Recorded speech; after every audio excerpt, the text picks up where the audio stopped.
All right, we're talking this week about the tribes of Israel. Where are these lost tribes of Israel, as they're called in church and Sunday school? Where are they located? What are the modern nations today that we can identify them? And what are the traits and characteristics? Well, so far we've seen that the Ephraimites are located in Great Britain, and they're very arrogant people. They've got a number of attributes, that we can hang on them, as we saw here when we looked at the Ephraimites, but they're arrogant. God, those Englishmen, you talk about know-it-alls, and you talk about, hey, we run the world, and we're the world's greatest people. They're it. Now, the Americans, on the other hand, are very forgetful. We've forgotten our God. That's assuming we ever knew him. And we Americans, we can't remember 3 generations back. I mean, if you stop and think about it, what was your great-great-grandfather's name? You probably don't know. Where was he born? Where did he die? How old was he? What did he do for a living? You probably don't know. Now, the British do. I mean, they keep records in their genealogy. And then we got over to Reuben. Reuben, the firstborn, is in France, and they're licentious. I mean, they're sex perverts, and they've always been that way, and they don't deny it, and they live their lives just that way, and you see that down in New Orleans. They're kind of a decadent bunch of people, and those are the traits that were described in Bible prophecy in Genesis 49, and there's some other prophecies in addition to it, but Genesis 49, when Israel was blessing these children, telling them, well, here's the end time prophecy, comes right from God himself. Based upon your DNA, here's the way you people are going to turn out. Now, we were just finishing up on Reuben. I ran out of time last time, but in talking about Reuben, the French, earlier it was mentioned that the decisive action by the tribe of Reuben may have saved Western Europe. Western Europe was saved by the Franks. And that episode occurred centuries before the modern era, when many Germanic and Gothic tribes were migrating into Europe from Asia after the fall of Parthia. The tribe known as the Franks settled in France. Now, the Franks gave their name to modern France, and in the previous chapter we discussed the invasion of Europe by Attila the Hun. Attila's Huns had conquered their way through Eastern and Central Europe, and they were invading Western Europe. The Visigoths, the Saxons, Germans, Burgundians, and the Goths had been pushed as far westward as they could go. They combined to fight Attila's Huns at the pivotal Battle of Chalon, located east of Paris. Now, the Western Army was led by a Roman general named Actus, A-E-T-I-U-S, I guess that's Aetius, who had been born as a member of the Vandal tribe. He was assisted by King Theodoric of the Visigoths. The forces of Aetius and Theodoric lifted the siege of Orleans and then prepared to fight the entire force of the Huns near Chalon, C-H-A-L-O-N-S. I imagine that's Chalon. The Encyclopedia Britannica says of this pivotal event, on the night before the battle, those Franks who favored Aetius broke through to him after a slaughter of 15,000 men. Now, S. Baring Gould's 1890 book on Germany adds the following. In the year 451, Attila marched west at the head of an enormous host of Huns, and they overran the south of Germany, crossed the Rhine, and resolved to conquer their way to the Atlantic. But the Franks, the West Goths, the Burgundians, and the Romans united in one great host under the general Aetius, and the battle was furious and ended in the defeat of the Huns. Attila was forced to retire with a loss of half of his men. Now, if Attila had won that battle, Western Europe would have been dominated by the Huns instead of by the Caucasian tribes who had migrated into Western Europe. And the role of the Franks, in this case, seems to be decisive. The first account indicates that the Franks fought through the enemy lines, apparently at a cost of 15,000 men, to join the Western forces under Aetius. This gives us an indication of the huge numbers involved in this battle. The Huns apparently had Aetius' forces surrounded. Why else would the Franks have had to fight their way through Attila's lines to reach their intended allies? That the Franks lost 15,000 men simply fighting through Attila's lines to join the Western allies indicates not only that the army of the Franks must have been very large to afford such a loss, but also that Attila's forces ringing Aetius' forces must have been immense. Now consider the effect that the arrival of the Franks would have had on the forces of Aetius and Attila. It would have greatly reinforced the forces of Aetius on the night before the battle, and it would have been a tremendous morale boost to the forces of Aetius to have the Franks successfully fight through Attila's Huns to join them on the eve of the battle. On the other hand, it would have deflated the morale of the Huns, and if the Franks had not intervened in the manner that they did, the Battle of Cologne may have been won by Attila, and the course of European history would have been altered forever. Now, the Franks were mostly Reubenites, the ancestors of what we call modern France today. Now, as the eldest son of Jacob, Reuben's portion was secondary only to the Ephraimites and Manassites. The French had a substantial empire of their own with many colonies and territorial possessions. While not a superpower, the independent nuclear arsenal of France gives it considerable power in the modern world. France, like the United States and Great Britain, is one of the 5 permanent members of the UN Security Council, and the French language is still dominant in many parts of the world to this day. Therefore, France exhibits both the power and the dignity which was prophesied for the Reubenites in Genesis chapter 49, as well as the Reubenite passion for things involving physical appetites. This book concludes that the nation of France and the other regions of direct French descent, such as French Canadian Quebec, constitutes the Israelite tribe of Reuben. So the French, aiding our rebellion against Great Britain, enabled us to defeat Britain in the Revolutionary War. If it hadn't been for the French, I don't think that the American colonies would have succeeded in breaking away. Now, the Canadians were a little smarter than we were. Instead of fighting with the British, they just waited until 1867 and accomplished the same goal politically. And I'm sure that had we not gone to war against Great Britain, politically, we would have separated ourselves, just like the Canadians and the Australians have done over the years. America would probably be a Commonwealth country, independent in the same vein or in the same way. But we got a little uppity, and we said, hey, George, we're not going to put up with this anymore, and so we're leaving the ship. And he got a little uppity, and he said, well, no, you're not, and we had a hell of a scrap. And if you'll look through history, you'll find that the Israelites have oftentimes fought among themselves.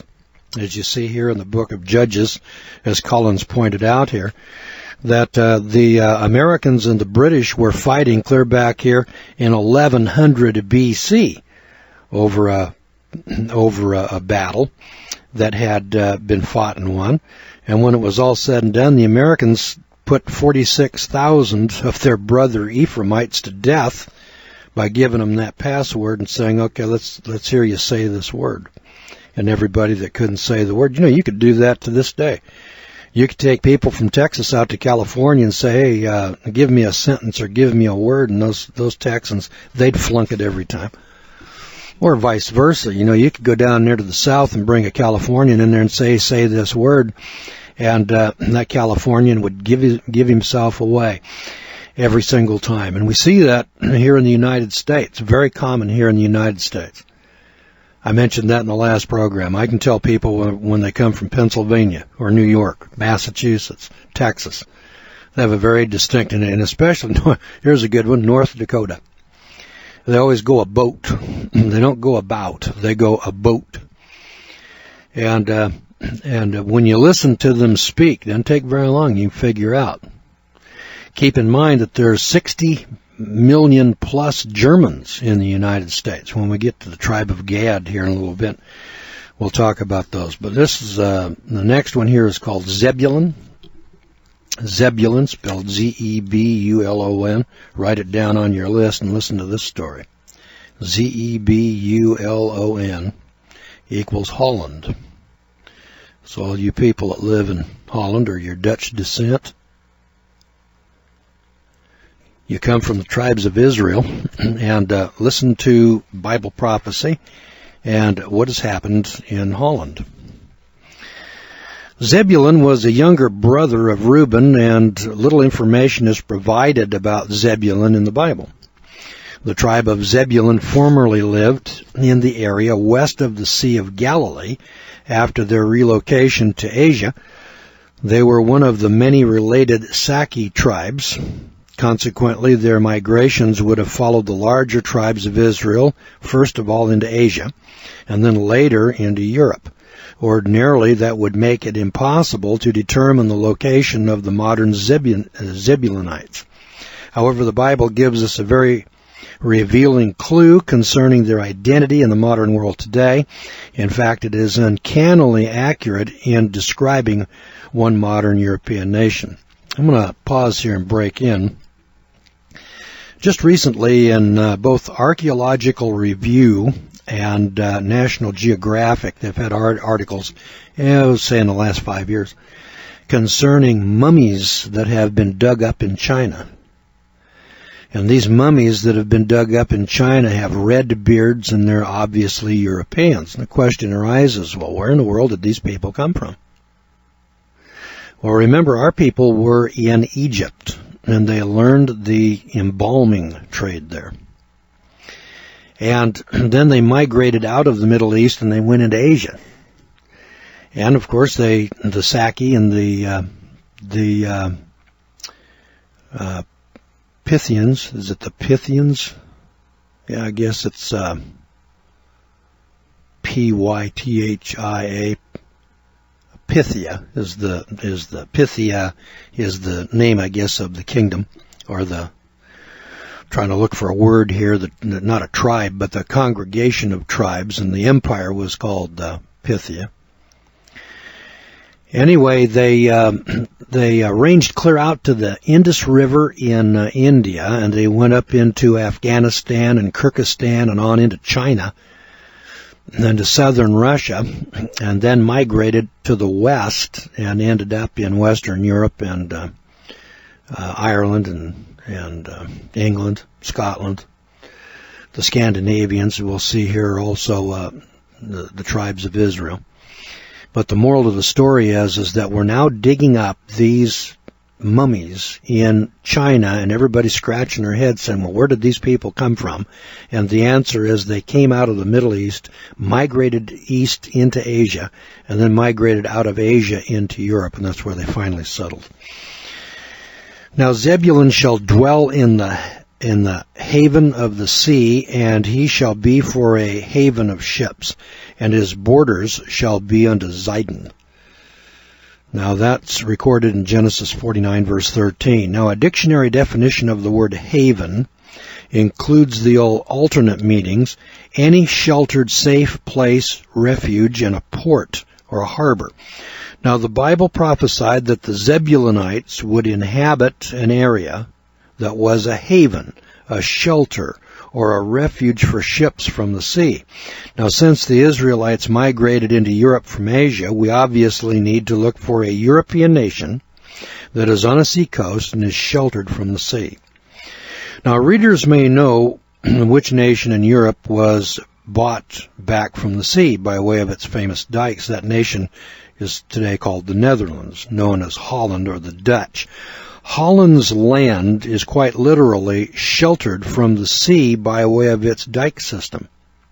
So the prophetic description of a haven of the sea is strikingly apt. The phrase, haven of ships, indicates that the land of Zebulun must also include a major harbor facility. Indeed, the Amplified Bible translates this phrase as a landing place for ships. Now, does the Netherlands satisfy this requirement? The answer is emphatically yes, it does. The port of Rotterdam, Holland became the busiest modern seaport in the world. And the Encyclopedia Americana tells us this, quote, its port in volume of freight handled is the largest in the world. In addition to foreign trade, the port handles the huge barge traffic that is carried on the Rhine River and associated waterways. The port now extends continuously from Rotterdam to the sea, and at the mouth of the new waterway lies the great port complex of Europort, unquote. Now, not only is Rotterdam the busiest ocean-going seaport, it is now a gateway to all of Europe by way of a system of interconnected canals on Europe's mainland.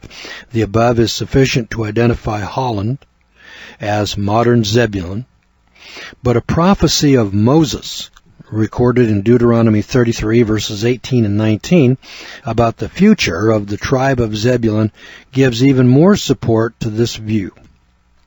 Here's what Moses said, quote, of Zebulun he said, they shall suck up the abundance of the seas and the treasures hidden in the sand, unquote. Now, the Hebrew word translated suck is used elsewhere in the Bible to describe infants sucking milk out of a breast. Now, when an infant sucks milk from a breast, it drains or it empties the milk in the breasts. Moses prophesied that the Zebulunites would suck the seas and gain an abundance from doing so. The connection with Holland is obvious. The Dutch literally sucked out or drained the sea with their system of dikes and windmills, and they gained abundant land as a result. The phrase, treasures hidden in the sand, could be a second Dutch identification. What treasure, frequently hidden in the sand, is critically important in the modern world? And the answer is oil. And one of the largest oil companies in the world today is called Royal Dutch Shell. The Netherlands formerly had overseas colonies of its own, the largest of which was oil-rich Indonesia, known for centuries as the Dutch East Indies. Indonesia became independent of Holland after World War II and is now a member of OPEC. However, the Royal Dutch Shell Oil Company has been one of the premier oil-producing companies of the world. It was also unique in that it bore the name of a specific European nation in its corporate title. And unlike Exxon, Standard Oil, Mobil Oil, and other firms, it's known today as Royal Dutch Shell. Now, the second portion of the prophecy in Genesis 49:13 is as cryptic as the first portion is clear. But since it is there, a possible decipherment will be proposed. What can be understood about the prophecy, his border shall be unto Zidon? So the following answer is speculative, but it does find a fulfillment in modern Holland. The key may lie in the Hebrew word that is translated border, which literally means thighs.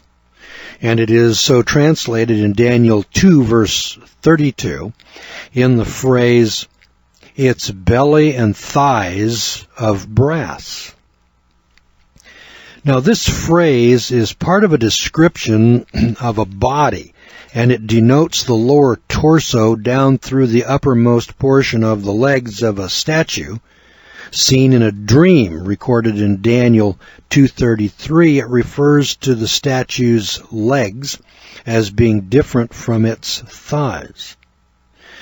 So in other words, the ancient Hebrew word for thighs that we see in Genesis 49:13 includes the pubic area.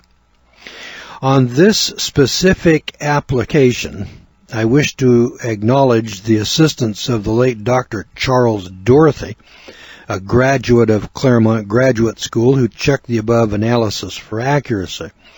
How could such a reference point to modern Holland today? Well, the Dutch capital of Amsterdam is world famous for its red light district. It offers all kinds of erotic, sinful pleasures in its various sex shops. The CBS television program 60 Minutes featured in its 1990-91 season a program about the Amsterdam sex district, which included prostitutes openly peddling their bodies to customers just behind windows at street level. In 1992, the Dutch Parliament effectively legalized the prostitution industry by repealing a law which previously had banned pimps. Dr. James Dobson's magazine Focus on the Family described how blatant the Dutch tolerance of sexual immorality has become. And in an article entitled The Low Country Sinks Lower by Tom Neven, he states the following, quote, "Full nudity is common on Dutch television after 9 p.m. One can find pornographic movies on television during weekends. Homosexual marriage is legal in Holland. Supermarket racks are full of magazine covers featuring photos of nude women, all in plain view." Unquote. Now, the ancient Sidonians were famous for sponsoring and tolerating sinful sex practices, which were part of the fertility cult worship associated with Baal and Ashtaroth. The wicked queen Jezebel, whose name is synonymous with brazen sexual temptation, was a Sidonian, spelled with an S, S-I-D-O-N-I-A-N. Now, a dictionary lists one meaning of the word Jezebel as any shameless, wicked woman, unquote. Now, official Dutch tolerance of a major industry featuring sexual sins parallels the Sidonians' tolerance of similar practices and would give meaning to the Genesis 49 prophecy about modern Zebulun being comparable to the sexually sinful Sidonians. The Netherlands perfectly fulfills the biblical prophecy about a modern seacoast nation that is a sheltered from the sea, has sucked the sea dry in an area, has a major seaport, and a sex industry like that out of ancient Sidon. That a prophecy thousands of years old has come true to accurately in the latter-day period for which it was intended gives further testimony that there is, in fact, an all-powerful God who can accurately foresee the future and is capable of manipulating international geopolitics and creating and producing these effects. The Bible evidence clearly indicates that the Dutch are the modern Zebulunites, the descendants of Zebulun. All right, so the Dutch over here have sucked the seas, and they have produced, if not the world's largest oil company, it is certainly one of. It's one of the five sisters, the so-called five sisters they call them. Let's take a look here at the tribe of Asher, A-S-H-E-R, next, A-S-H-E-R, Asher. It's called Israel's Tribes Today. Where are they located today? Now, I'm only hitting, and by the way, I want to point out, I'm only hitting the tip of the iceberg here. I'm just going right to the net, and I'm going to identify these 10 tribes for you in this series of programs. There's many other chapters here in the books, the bibliography. Where does this guy get this information? Once in a while I'll get a letter, from somebody that challenges me and says, "Where in the hell did you get that? That's nonsense. That's crazy." And so I like to point out, well, I got it from USA Today. I got it from In Plain Sight. And then I like to cite the books and the dates and times and places and facts and witnesses and evidence. And this guy Collins has done that. I'm looking here at the bibliography, and he cites Reverend J.H. Allen, Judas Scepter and Joseph's Birthright. And he cites Charles M. Boland and Henry Bradley and Frank Brown and Thomas Burns. And these are books, these are history books like A History of the Ostrogoths, Indiana University Press, Bloomington, 1984. So this guy is not just talking off the top of his head. This is not a novel. This is not an entertaining book that you pick up, and you go sit down on the toilet and sit there and want to read. He's citing from historians like Strabo and the Universal Jewish Encyclopedia and so on down the line. And he has masterfully combined these historical sources with Bible prophecies and with the clues that are set out in the Bible. We're going to take a look here at this book of Asher, this tribe of Asher, in this book here called Israel's Tribes Today. How would you find Asher today from the clues left in the Bible? I wouldn't have a clue. I couldn't find him with both hands at high noon with a road map. But this guy Collins went through the Bible, gleaned out, from the code. Remember, this book now, the Bible, is written in code. And the code is revealed in Isaiah 28, verses 9 through 13. He says, line upon line, line upon line, precept upon precept, precept upon precept, here a little and there a little. And I mean, the Bible is a big, thick book, it's 1,189 chapters, and you got to go through that and pull out these clues. And I'm telling you, this guy Collins has done a masterful job of pulling these clues together and identifying these nations today. God hid it. Collins uncovered it. In fact, there's a prophecy. It's actually a proverb that Solomon wrote. And he said, it's the honor of kings, or how do you word that now? He said it's to the honor of God to conceal a matter and the honor of kings to search it out. And this guy has searched it out. Now, the reason I'm going to give you Collins' home address is that I think that he will probably make the same deal with you. Now, I didn't talk to the guy. If you call him up, or if you send him a letter and he sends your money back and says go buy the book from a publisher, don't get mad at him now. But when I wanted to review his book, I said send me these, and I said how much, and he said $100 will cover the postage and the books. So if you send him a $100 bill, I'm pretty sure he's going to send you all 5 of them. Now they're called The Lost 10 Tribes of Israel Found. This one, the last one, Israel's Tribes Today, identify with greater detail where they're located and the national histories of these countries. And then he's got Parthia, and then Israel's Lost Empires. And then the origin of ancient Israel, the origin and empires of ancient Israel. Now that book, The Origin and Empire, is the one that takes you over here to the New World and shows you like America BC with Barry Fell, all of the monuments and all of the signs. I mean, there are hundreds. I'm going to use the word hundreds of monuments here in North America. These mounds, for instance, that are out here on the Mississippi River. Everybody's looking at them and saying, what are they? They're earthen mounds. There's about 8 of them. And they're about 400 feet high. And one of them, I climbed to the top of one of them out here. It's in Illinois. And it's a half an acre on top of a mound about 400 feet high in the shape of a pyramid. Now, where do you think that came from, and who do you think built that?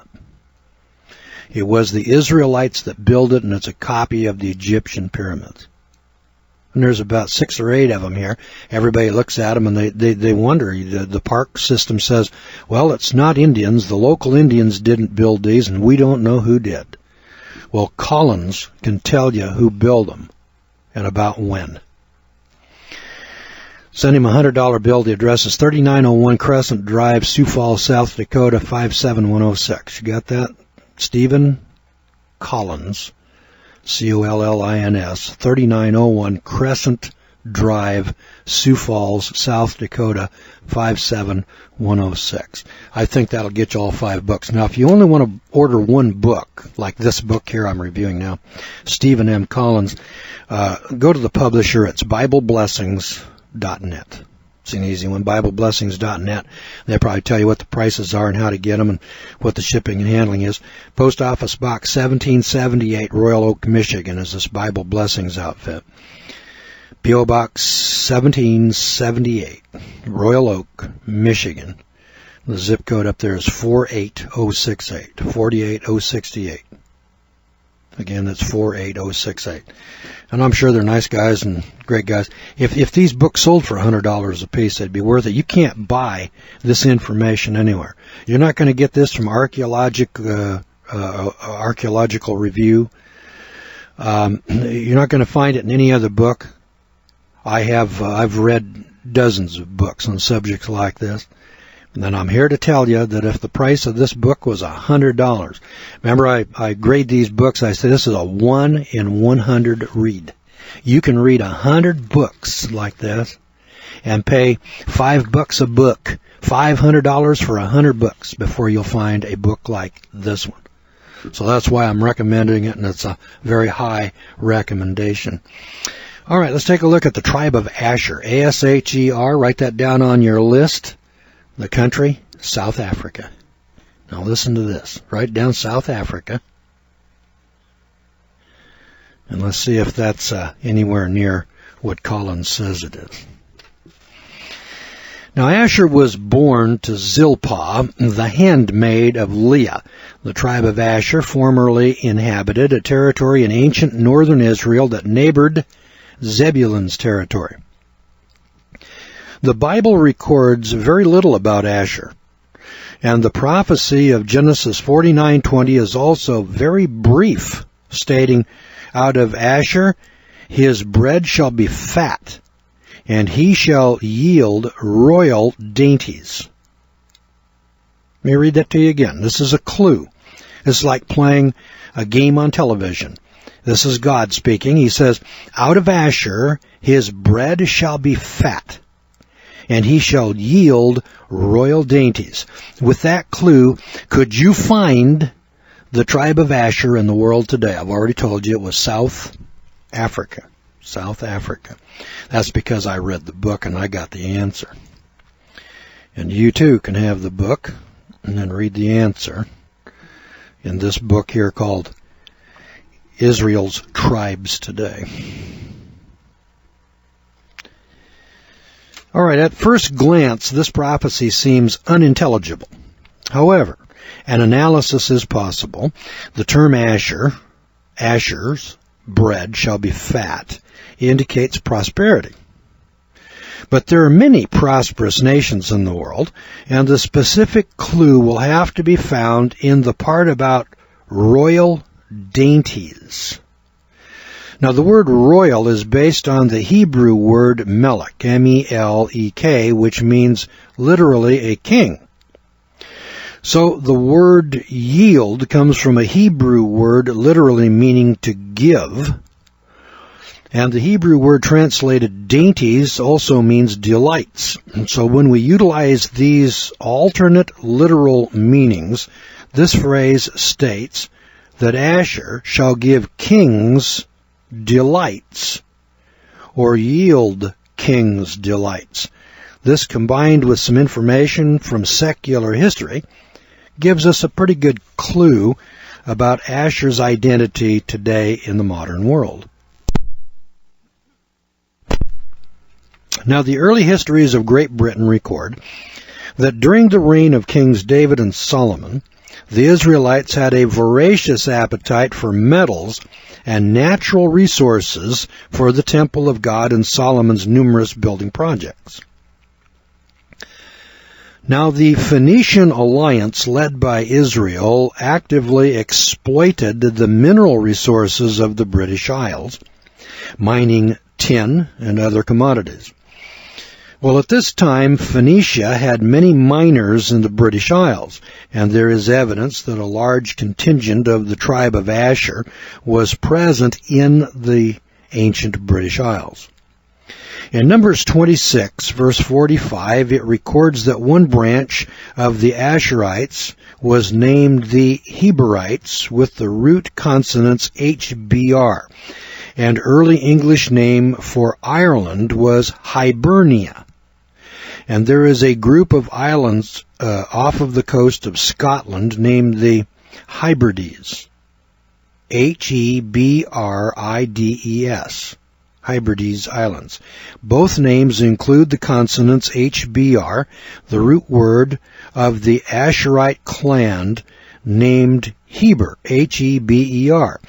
Now these Asherite names in the early British Isles indicate that Asherites were active in the British mining activities of ancient Israel. So the tribe of Asher was engaged in mining. They were miners. Given the possible association of the Asherites with mining, it indicates that we should look for the Asherites among the prominent mining nations of the world. But, again, there are many such nations of the world which are mining nations, and it would help to know what they are mining, and this clue is given in Genesis 49:20, the prophecy that their latter-day nation yields royal delights. Yields royal delights. Now, the Bible was written during ancient times when kings were the heads of state. When gifts were given to kings, what was usually given as a royal delight? The primary gift to an ancient king was always an offering of gold. When Solomon was visited by the Queen of Sheba and other monarchs of the earth, they brought innumerable gifts of gold to Solomon. Ancient history is full of instances where tribute money was paid to ancient kings of many nations and empires in the form of gold. When nations were defeated, their gold treasuries were taken by their captors. Other precious metals and gemstones were also highly valued as gifts, tribute money, or booty. But gold was the preeminent royal delight. When the Magi visited Jesus as a child, gold led the list of gifts that they brought to him. Now, to locate modern Asher, we need to find a prosperous nation either in Europe or founded by people from European nations, which is particularly known for the mining of gold and other valuable metals and gemstones. Gemstones, such as maybe diamonds. Well, the Republic of South Africa meets all of these criteria. While Canada, Australia, and the United States are all prominent mining nations, they have already been identified. South Africa is the dominant gold mining nation in the world and also is a dominant producer of platinum and diamonds. The South African name, De Beers, is virtually synonymous with diamonds and gemstones. Ancient kings frequently studded and decorated their crowns and gold objects with gemstones. The Republic of South Africa was colonized primarily by a mixture of British and Dutch people, the Boers. Since ancient history indicates that the Asherites settled in the British Isles, one can understand how Asherites could have migrated to South Africa from Great Britain. However, what about the Boers, also known as Afrikaans? A-F-R-I-K-A-A-N-S. Afrikaans, I guess that is. Now, in ancient Israel, the tribes of Zebulun and Asher lived side by side and may well have migrated together into Asia and Europe. Now, even as Manasseh and Ephraim migrated together into Europe before splitting into separate nations, other tribes could have done the same thing. In Amos 9, verse 9, it quotes God as saying, I will command, and I will sift the house of Israel, the northern 10 tribes among all of the nations, like as corn is sifted in a sieve, and yet shall not the least grain fall upon the earth. I want to pause here and make an observation because I've mentioned this many times in my law classes, that the Israelites that you see in the United States today, and oftentimes students come to class and they'll say, well, I'm from Italy, or I had a guy here not too long ago, he was from Italy. And I looked at this guy and I said, son, you're not an Italian. And he looked at me like, what do you mean I'm not an Italian? I'm telling you, I'm an Italian. And I said, well, I can just look at your features and see that you're an Israelite. Now, Italians, I was raised in Humboldt County, California, and I worked on those dairies down there with the Portuguese and Italians and the Danes, and I'm pretty familiar with what Italians look like. And this guy was obviously not an Italian. So he went back and he took a look in his history, in his family's history, and he discovered that, yes, he's from Italy, but the tribe that he came from is from a place called Tuscany. And that the Tuscans, or the people from Tuscany, were Israelites that came up to Italy under Hannibal and got cut off there. They were captured there, and they were ultimately assimilated into the Roman Empire, and they're just a little group of people, and we have them here in the United States. You could take the Navajo Indians. Now, those Navajo Indians are not Americans. Or put another way, if they're the Americans, well, then the whites here aren't. So we hang labels on people, We say, well, the Navajo Indians are Americans. And so are the Texans, they're Americans. Well, listen, the Texans and the Navajos are just as physically divergent as any two people can be. The fact that they were all born here in the United States and they're all Americans politically, just like this fellow living in Italy, you can look at him racially. This guy is not a Navajo Indian. Racially, this guy is not an Italian. Racially, this guy is an Israelite. And you'll find those little pockets of people all over the world today. And you'll find blacks and Turks in Germany, but that doesn't mean that they're German citizens, born and raised in Germany. But, you take a look at a Turk in Germany, he says, well, I'm a German. You can take a look at that guy and say, no, you're not a German. You may have German citizenship, you may have been born in Germany, but racially you can identify these people, and you can racially identify Israelites. Israelites are a very distinct racial group of people. And then within that racial group of people, there are very distinct people.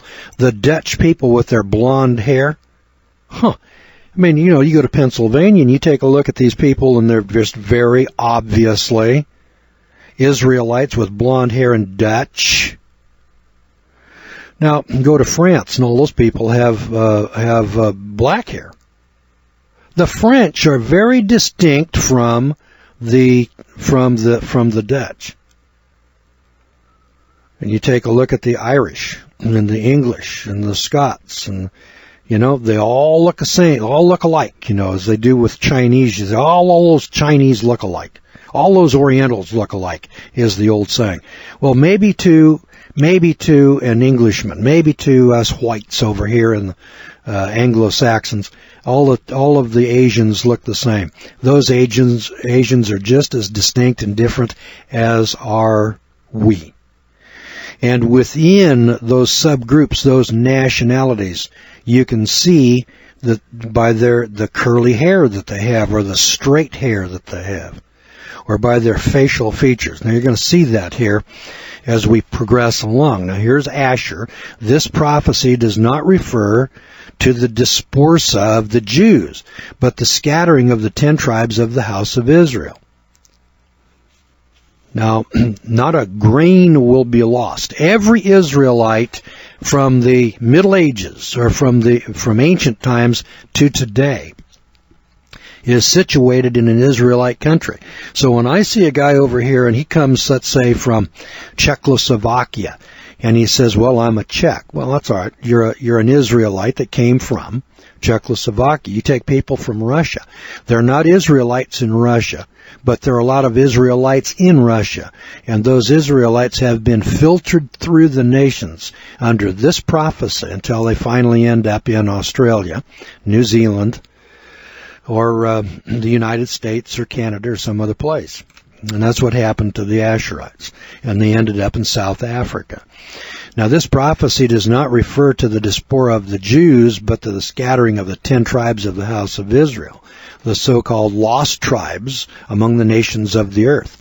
And the reference that not the least grain shall fall upon the earth means that God would not lose track of any Israelite tribes or families. Now, God is very capable of directing the migrations of nations and even families in order to fulfill that prophecy. Now, while the evidence points to the Caucasian South Africans as the modern tribe of Asher, other Asherites are likely still living in the British Isles and the Benelux region of Europe. Now, the Union of South Africa was long a part of the British Empire, dominated by the tribe of Ephraim. Other Ephraimite nations founded by England, such as Canada, New Zealand, and Australia, have been content to stay British without any rebellious war for independence. However, the 13 original colonies of the United States and the Union of South Africa fought wars against England to gain their independence, and this argues that neither nation was essentially Ephraimite in nature. And we've seen that the United States of America was the tribe of Manasseh, and South Africa's war against the colonial British indicates that it was mostly composed of another tribe of Israel as well. In Genesis 28, verses 13 and 14, God made this promise to Jacob, the father of the tribe of Israel. He said, I am the eternal, the God of Abraham, and thy seed shall be as the dust of the earth, and you shall spread abroad to the west and to the east and to the north and to the south. I'm going to have to leave it right there with that prophecy. We'll come back with more on Asher in South Africa next time, right here on the Law Hour and Editorial Review.